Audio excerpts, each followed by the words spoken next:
Do you think the world you see is completely real? You must listen carefully to me finish this video. It could very well change your destiny. The story starts in the 20th century when physicists began grappling with a question. Is light a wave or a particle? To find the truth, they decided to conduct an experiment. They aimed a photon machine gun at a double slit.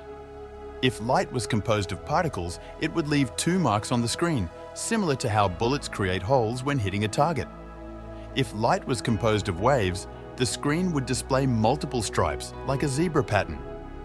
According to wave theory, when water waves pass through gaps, they create 2 sources and the waves interfere.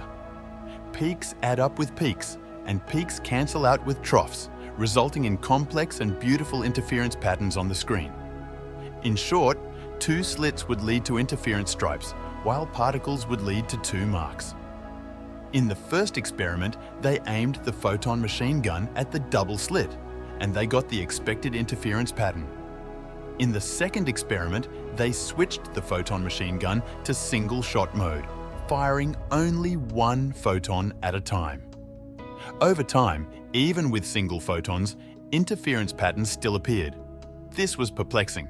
With only 1 slit open at any given moment, what were the photons interfering with? Themselves? This is where the first question arises. Why did this happen? This is the first law of quantum mechanics, the principle of superposition. In the previous episode, we talked about Schrödinger's cat, who didn't believe in superposition and wanted to tell Bohr that there couldn't be a cat that's both alive and dead. But that's a story for another time. Since the Copenhagen interpretation had not been proposed at that time, physicists were puzzled and began attempting a third experiment.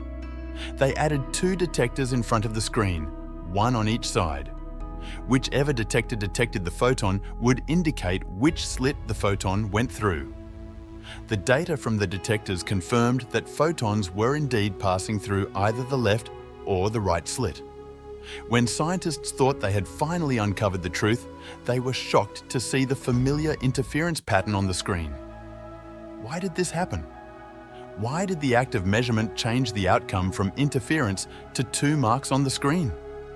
This is the second law of quantum mechanics, the observer effect.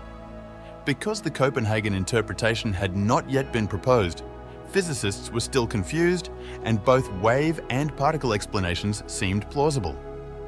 Amidst the heated debate, Einstein proposed a bold hypothesis, the photon-wave-particle duality, which later evolved into wave-particle duality. Photons exhibit wave-like properties when propagating, but show particle-like properties when measured. However, it's essential to emphasize that wave-particle duality pertains to the nature of light, not its essence. Simply put, it can exhibit both wave and particle characteristics, depending on how it's observed. So far, it seemed like all questions had been resolved.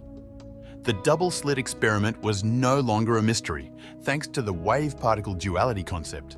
However, decades later, something happened that would shake classical physics to its core. John Wheeler's delayed choice experiment in 1979. They repeated the double-slit experiment, but this time there was only a screen without cameras. Physicists carefully timed when the photon passed through the slits and added a detector just before it hit the screen. Regardless of how fast or slow the detector was added, 2 marks always appeared on the screen. Conversely, if they had started with cameras and removed them at the last moment, zebra stripes appeared on the screen. The intriguing part was that the detector's influence occurred after the photon had already passed through the interference slits, yet it affected the state of the photon. This was fascinating because, theoretically, the cause should precede the effect, but in this experiment, the effect seemed to influence the cause. In other words, in the microscopic world, the future can indeed change the past. Up to this point, no one has provided a definitive explanation for this phenomenon. But applying Bohr's words, nothing is objectively real until it's observed, and suddenly, everything makes sense. This is the magic of quantum mechanics. They combined the double-slit experiment with the delayed choice experiment, and it all fit perfectly. After the delayed choice experiment, there wasn't a physicist left who didn't believe in quantum mechanics.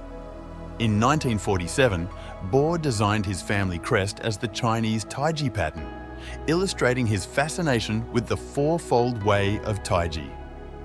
He believed that the Taiji symbol was the perfect representation of quantum mechanics. Ancient Chinese philosophers had already understood the fundamental principles governing the universe, from the macroscopic cosmos to the microscopic world, all within the realm of Taiji. It's a door to the profound, omnipresent, mutually exclusive, eternal and ever-present,